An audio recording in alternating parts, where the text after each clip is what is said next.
صفية ولي عاني ما هذا مكقوم ميس absolutely حياة سببته عاني ما هذا مكقوم مي وان كثيران يودي waxay gelisay dhibaato aanan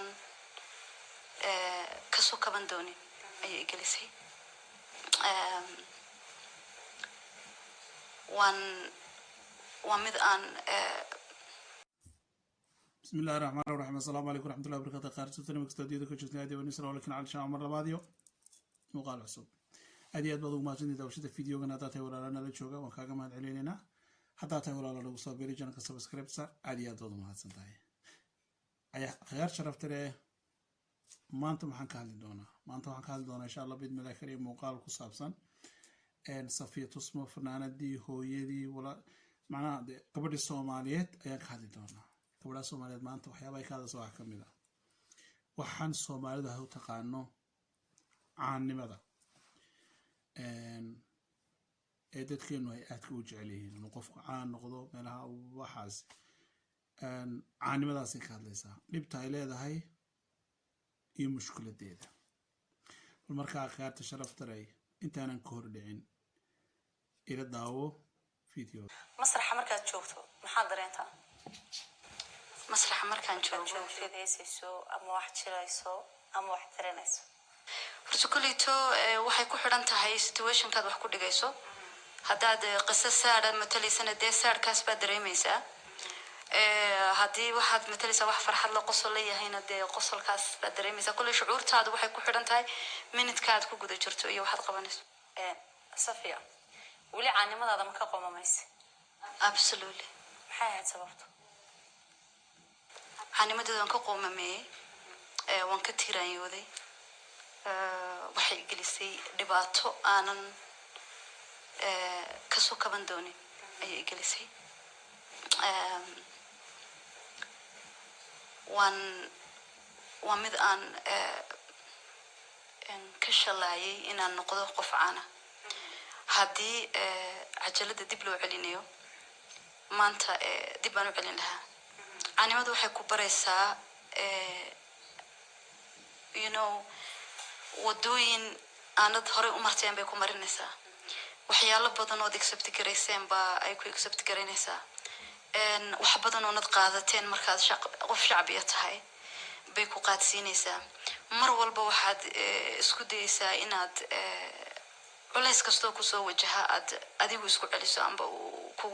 kugu gaar ahaado amba dee mar walba waxaad ka fikiraysaa in lagu maqlin in lagu arkin in la sheegin in la odhanin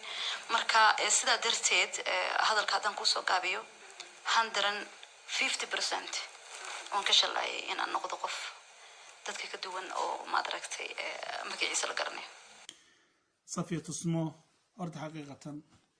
problemkii maalmahan social media ku jiray ee iyada ku dhacay hooyada Soomaaliyeed sharaftiya karaamada leh xishmada inaga mudan aad iyo aad baan ugu xumahay boqolkiiba boqol waan ka xumahay dad badan baa ka hadlay maraba inaan waxyaabaha dib ugu noqdo oon sii fadfadho laakiin maanta waxay ka hadlaysaa qaybo badan bay ka hadlaysaa su'aalaha la weydiinayo waxa ka mid ah ay ka hadlayso caanimada inaad qof caana tahay ma ka qoomamaysaa horta marka hore iyadu waxay ku jawaabtay waad aragteen marka caanimadu waxay leedahay dhinacyo fara badan waxay leedahay waxyeelo aad u fara badan khaasatan dumarka imiga qofka dumarkii ilaahay baa asturay waxayna ku qurux badan tahay deganaanshaha iyo guriga iyo nolosheeda khaaska gabadhu markay u soo baxdo social media waxyaabo fara badan oo iyada bareefaad u ahaabaa u soo baxa social media dad fara badan oo waxaa jirta ka tegay bini'aadanimada laakiin muuqana bini'aadamika ah dadkaasi markaa waxay ka faa'iideysanayaan gabadha Soomaaliyeed ee banaanka timid wax kastoo markaa qalad ay samayso ayaa banaanka la keenaya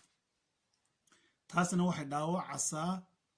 qofkan ama gabadhan Soomaaliga ee social media ku jirta waliba dad fara badan waxa laga yaabaa hal erey oo qofkaasi loo qoro iska dhaaf sawiraan laga baahiyo iska dhaaf qaladaad kale lagu sameeyo waxa laga yaabaa hal erey oo nafteeda meel boog xanuunasay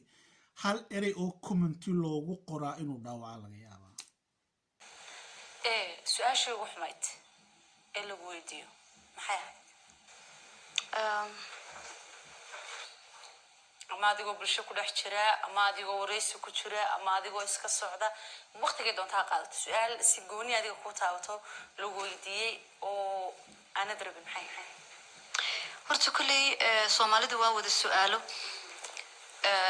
waxay ku weydiinayaan mar walbaba waxyaalaha aan loo baahnayn in la is weydiiyo horta kulley su'aal la i weydiiyey oo itaabatay amba iga nixisay ma xasuusto laakiin sideedaba waxaynu nahay aso Soomaalida inaan is weydiino waxyaalahan munaasib ahayn for example hada waxyaalo waxa jira aanan adigu ku weydiin karin alas tu brayfada jira haddaad xanuunsato kale oo tiraahdo saaka dhakhtar baan tegayaa munaasib ma aha inaan ogaado caafimaadkaaga iyo wixii lagugu soo sheegay waxaa laga yaabaa inaad ciladahaaga rabin dadku inay ogaadaan sideedaba Soomaalidu ilaa taxadkay ku soconayaan maxaa lagu yiri maxaad yeeshay xataa waxyaalo waxa jira aan leys oran karin oo qofka aanad ogeyn shucuurtiisa siday ka yeelayso dad badan baad aragteen oo ku ooyaya ereyo loo soo qoray ama wax dadku soo qoray dadkeenuna waxa weeyaan dad aanan u aabayeelin macnaha qofkan bini'aadmiga maxaa dhaawacaya maxaa si ku wanaagsan qofkan in laga sheego imika gabadha Soomaaliyeed fanaanada abwaanka jilaaga Soomaaliyeed sharafta iyo karaamada mudan waxay tiri haddii noloshayda dib loo celin lahaa oo meeshii maalintii aan soo bilaabayay noloshan aan taagnaa la igu celin lahaa maanta maan soo bilaabay haddii cajalada dib loo celinayo maanta dib aan u celin lahaa waxay tiri dhibaato ii geystay way dhaawacay xanuun iyo mushkilad buu abuuray runteedu waay dad badan buu ku abuuray qaar buu wuxuu u horseeday waa li socoto u horseeday markii xooga iyadoo ay leedahay la helay markii social media saa lagu yidhi markii dadku dhabar garaaceen markii wax kastoo afka qaarkood baa depression ku dhacay madaxa xanuun kaga dhacay oo maanta wax xanuunsanaya taasi waxa sababay xogtii laga helay ee banaanka timid tiina qofkaasi qof xunahay tiina qofkaasi qof sawsi qaldanahay ayaa haddana jant wax yar oo qaladay samaysay ayaa nolosheedii oo dhan lagu burburiyay dadkeenuna waxay noqdeen dad xumaanta u baratama xumaan bay u baratamaan qofka waxay ka raadiyaan meesha boogta uu ku leeyahay halkuu qofku boogu ku leeyahay halkuu ka damqanayaa baa la raadinayaa taasaa kalibtay maanta Safiya Tusmo oo gabadh xushmad iyo karaamo aan ku ognahay in ay ka qoomamayso inay tahay qof bulshada Soomaaliyeed ilaa xad ay taqaano waayo caanimadeedii wax ay ka faa'iiday malaha waxay ka faa'iiday dhaawac nabur lagu dhuftay oo saqajaan uu ku dhuftay bay ka faa'iiday wixii quruxda badnaayay dhanay samaynayso dhan naburkaasaa ka xanuun badan qalbigeegu wuxuu ugu dhacay si toosa iyadoo ma fara badan musaa ugu dhacay habla badan oo social media ku jira ayaa jira oo si social media ku jira maalinta waxay soo fadhiisanaysaa social media iyadoo ooyisay soo fadhiisanaysaa maxaa soo fadhiisay waxa soo fadhiisay naburka iyada ku yaalay baa si toosa loo taabtay dadkeenu ma yaqaanaan qofkan halkuu ka damqadaa waaba la raadinaya si boogtaada loo damqo lagu xanuujiyo oo wixii la rabaa laguga odhanayaa wixii maskaxda kasoo dhaca laguga odhanayaa wax damiirku diidaa laguga odhanayaa wax sharaftaada ku xun baa laguga odhanayaa wax diinka dhaqankaaga iyo diintaada meel kaga dhacayaa lagu odhanayaa wax kastoo qof bini'aadmiya laga dhowro ayaa laguga odhanaya taasaa keenaysa qofkii inuu dhaawacmo qalbigiisana naburu soo gaadho qaar badan ay ooyaan oo idhahdaan maxaa seen laygu samaynayaa qof baa sidan igu yidhi mid kalaa sidan ii dhibay qofka waxaa samaynaya waa qof yaqaana oo raadiyey meesha boogta ay ku leedahay bulshadeenu waa dad noocaasa ilaahay hayna ilaaliyo hablaha soomaaliyeed ama fanaan ha noqdaan ama hooyo guri joogta ha noqdaan ama inan ha noqdaan hablaha soomaaliyeed waxay u baahan yihiin inay karaamadooda xaqiiqatan aad loo dhowro ummad kasta social media way ku jirtaa dumar iyo ragba way leedahay waxayna ku dhex joogaan nidaam qurux badan laakiin social media wax ooyasa oo la dhibo oo walaalkeed dhibo hablaha soomaaliyeed ma laga helaa hablaha soomaaliyeed unbaa social media dhexdeeda iyadoo ooyeysa kuu soo geli haddaad furto maanta inan soomaaliyeed ooyeysa baad ugu tegin waan ka xumaay dadka saa u gelayaana xaqiiqatan weliba waa dad iyada u dhow oo ama walaaltimo la wadaaga garasho la wadaaga wada shaqayn la wadaaga intaasunbaa waxaa sameeya ama ninkeeguba noqdaaba subxaan allah taasaa keentay inuu qofku meeshuu islaa horumar ka samee inuu salaankaba uu islaahdo yaa kaa daja yaa kugu celiya meeshaad salaanka ka soo qabsatay aad iyo aad baan ugu xumahay marka ummadda soomaaliyeed wax kasta waxay ka jecel yihiin inay xumaan faafiyaan inay xumaan eryadaan inay xumaan sidan yidhaahdaan haddaad iminka soo dhigto gabadh xijaaban oo qurux badan oo sharaf leh oo tira maasha allah bal gabadha ilaahay quruxdiiyo sharafta u siiyey halkaa cidi ka soo qaadamaysa mid sii jado madaxaygu qarsoon yahoo qaabkaygu aanu qurux badnayn haddaad soo dhigto social media oo dhammaa la kala haadaya haf kanaa sidayne kanaa wax ku soo qoraya kanaa wax ka dhage kanaa ka hadlaya kanaa maxay odhanaya ummaddeennibaa waxay noqotay ummadda had moodo qalbigoogu inuu barkooda dhaliyo xumaan baa la wada raadinaya xumaantaadaa la raadinaya qof kastaa wuxuu ku hawlan yahay bal inuu qaar badanoo inaga mida ayaa waxay ku hawlan yihiin bal inay helaan booq qofkan laga dhaawaco haddii la arko qof noloshiisii kor soo kacday gabadh soomaaliyeed waxoogaa nolosheedii soo isbedeshay bulshada magaca ku leh waxaa la raadinaya sidii loo ridi lahaa boolkii laga furi lahaa baa la raadinaya maalinta dhibic qalad oo nolosheeda ku saabsan la helo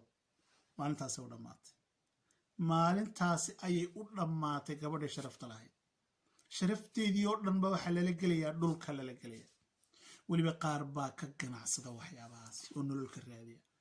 ilaahay nolol inaguma siiyo ilaahay nolol inima siiyo kuwaasow dadku waxay ku qurux badan yihiin ishaysiga iyo wanaagga iyo quruxda safiya tusmo walaashay guul baan ku rajaynaya insha allah biidni illaahi kariim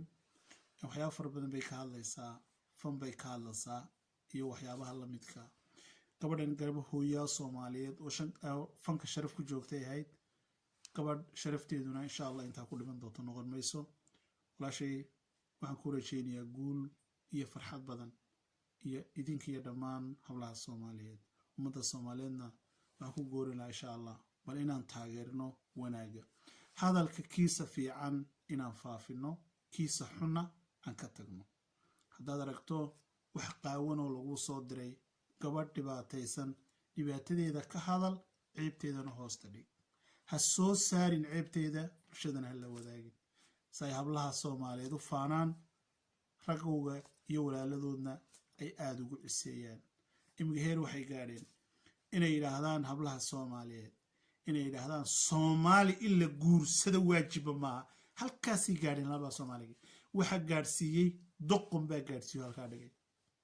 aad iyo aad baan uga xumahay dhammaantiin waad idigu dheereeyay hadalka waxaan inii rajeynayaa guul iyo gobonnimo waa bishii khayrka cafiskuna inuu bata aad bay u fiican tahay waayo bil rabadaan inagu soo dhowdahay ilaahay khayrka inagu sugo hadalkeennana inta san allah inoo waafajo wabillahi towfiiq asalaamu calaykum waraxmat ullah